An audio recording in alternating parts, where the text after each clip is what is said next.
Bismillahirrahmanirrahim. Assalamualaikum warahmatullahi wabarakatuh. Perkenalkan, saya atas nama Suci Ramadhani dengan NIM S1092019-2221 dari Prodi Teknologi Hasil Perikanan. Baik, saya akan menyelesaikan tugas akhir final pada mata kuliah toksikologi semester 4. Adapun yang akan saya jelaskan, yang pertama adalah mekanisme wujud dan sifat aksi toksik keracunan pangan. Keracunan pangan terjadi ketika seseorang mengonsumsi makanan yang terkontaminasi oleh patogen, racun, ataupun bahan kimia berbahaya. Mekanisme wujud dan sifat aksi toksik keracunan pangan biasa dijelaskan sebagai berikut. Yang pertama ada mekanisme wujud keracunan pangan, di mana menyangkut patogen mikroba seperti bakteri, salmonella, E. coli, dan virus. Kemudian ada toksik mikrobiologi, kemudian bahan kimia berbahaya. Kemudian yang kedua ada sifat aksi toksik keracunan pangan, di mana pengaruh pada sistem pencernaan. Banyak keracunan pangan yang mempengaruhi sistem pencernaan, kemudian menyebabkan gejala seperti mual, muntah, diare, dan sakit perut. Kemudian ada toksik sistemik. Beberapa toksin dapat diserap ke dalam aliran darah dan mempengaruhi organ-organ lain. Adapun reaksi alergi seperti keracunan pangan yang disebabkan oleh reaksi alergi terhadap protein tertentu dalam makanan seperti protein susu dan ataupun kacang. Kemudian ada efek jangka panjang seperti beberapa kontaminan pangan seperti logam berat atau bahan kimia industri yang dapat memiliki efek jangka panjang terhadap kesehatan, termasuk kerusakan organ dan risiko kanker. Kemudian yang kedua ada sistematis dan zat toksik dalam bahan pangan. Gejala keracunan pangan seringkali bergantung pada jenis zat toksik dan patogen yang terlibat. Adapun beberapa zat toksik umum dalam bahan pangan dan gejala yang dapat ditimbulkannya. Yang pertama ada toksik mikrobiologi, di mana menyangkut toksik botulinum atau Clostridium botulinum. Kemudian yang kedua ada gejala seperti kelumpuhan otot, kesulitan menelan, kemudian penglihatan kabur. Kemudian sumber dari makanan kalengan yang tidak dipasteurisasi dengan benar, kemudian makanan yang terkontaminasi. Kemudian yang kedua ada toksik Staphylococcus aureus, di mana ada disebabkan gejala seperti mual, muntah, kram perut, diare, dan biasanya terjadi dalam waktu 1 sampai 6 jam setelah dikonsumsi. Kemudian sumbernya itu berasal dari makanan yang tidak disimpan pada suhu yang tepat, seperti makanan yang telah terkontaminasi oleh tangan yang tidak bersih. Kemudian ada toksin Vibrio cholerae atau biasa disebut dengan kolera, di mana gejala diare berat, muntah, kram perut, dehidrasi parah, di mana sumber makanan laut mentah atau terkontaminasi air yang terkontaminasi. Kemudian yang kedua ada bahan kimia berbahaya seperti pestisida, di mana menimbulkan gejala mual, muntah, diare, sakit kepala, gangguan pernapasan, dan gangguan neurologis. Sumbernya berasal dari sayuran dan buah-buahan yang terkontaminasi dengan residu pestisida. Kemudian ada logam berat seperti merkuri dengan timbal. Kemudian selanjutnya ada aditif makanan berbahaya. Kemudian yang ketiga ada toksin alamiah seperti aflatoksin, kemudian solanin. Kemudian yang keempat ada reaksi alergi yang disebabkan oleh protein alergen seperti susu, kacang, dan telur. Kemudian yang ketiga saya akan menjelaskan tentang esensial toksologi dan biotransformasi toksik. Toksikologi esensial dan biotransformasi toksik adalah dua konsep fundamental dalam memahami bagaimana zat toksik berinteraksi dengan tubuh dan bagaimana tubuh memprosesnya. Berikut adalah penjelasan tentang keduanya. Yang pertama tentang toksikologi esensial, di mana adalah cabang dari toksikologi yang mempelajari bagaimana dan mengapa zat tertentu dapat menyebabkan kerusakan atau efek berbahaya pada organisme. Esensial berarti penting untuk memahami prinsip dasar yang berkaitan dengan toksikitas zat kimia.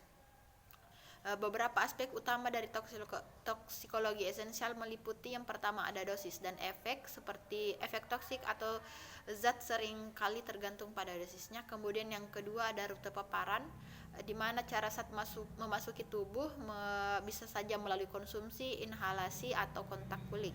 Kemudian ada kinetika toksik, ini mencakup studi tentang bagaimana zat toksik diserap, didistribusikan, dimetabolisme dan dieliminasi oleh tubuh. Kemudian ada target organ.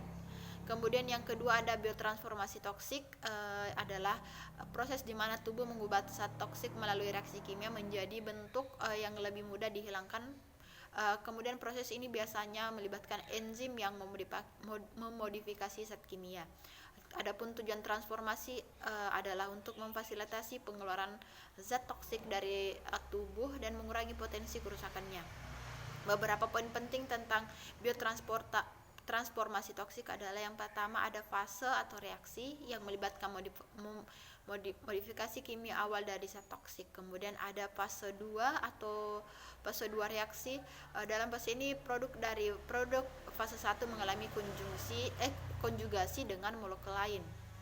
Kemudian ada proses metabolit aktif dan tidak aktif. Beberapa zat toksik dapat diubah menjadi metabolit yang aktif secara biologis dan berpotensi berbahaya, sementara yang lain diubah menjadi bentuk yang kurang berbahaya dan lebih mudah direaksikan. Kemudian yang 4 ada efek toksik terhadap manusia dan lingkungan. Efek toksik dari zat berbahaya dapat mempengaruhi baik manusia maupun lingkungan dengan berbagai cara.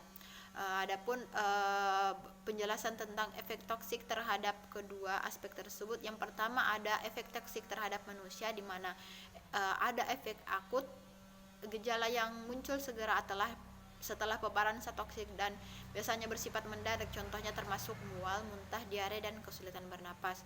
Kemudian ada yang namanya efek kronis, di mana paparan jangka panjang terhadap zat toksik dapat menyebabkan efek kesehatan yang muncul bertahap dan berkembang seiring waktu. Kemudian ada efek kanker. Beberapa bahan kimia atau zat berbahaya dapat bersifat karsinogenik atau penyebab kanker. Kemudian ada juga efek terhadap sistem kekebalan. Beberapa toksin dapat melemahkan sistem kekebalan tubuh, membuat individu lebih rentan terhadap infeksi.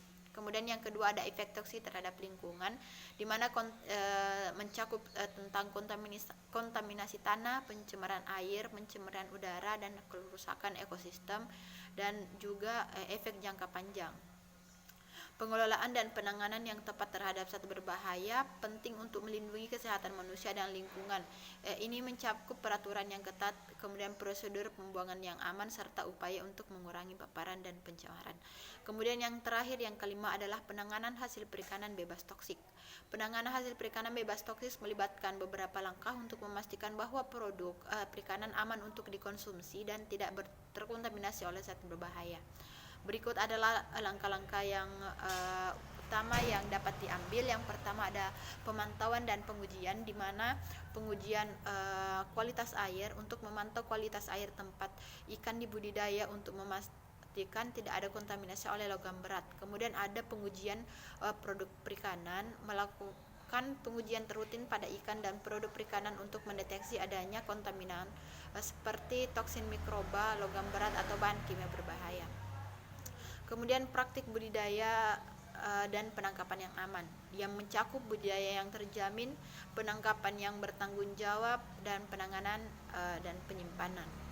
Di mana penanganan penyimpanan harus memperhatikan penanganan higienis, suhu penyimpanan, dan yang keempat ada pengolahan dan pengemasan yang mencakup pengolahan yang aman, pengemasan yang tepat, dan yang kelima pendidikan dan pelatihan, mencakup pendidikan dan untuk produsen, guna memberikan pelatihan kepada petani ikan, nelayan, dan pengelola perikanan praktik terbaik untuk mencegah kontaminasi dan memastikan keamanan produk.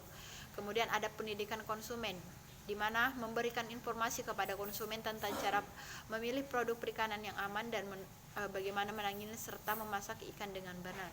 Kemudian yang keenam ada regulasi dan pengawasan, di mana mencakup kepatuhan regulasi, pengawasan berkala.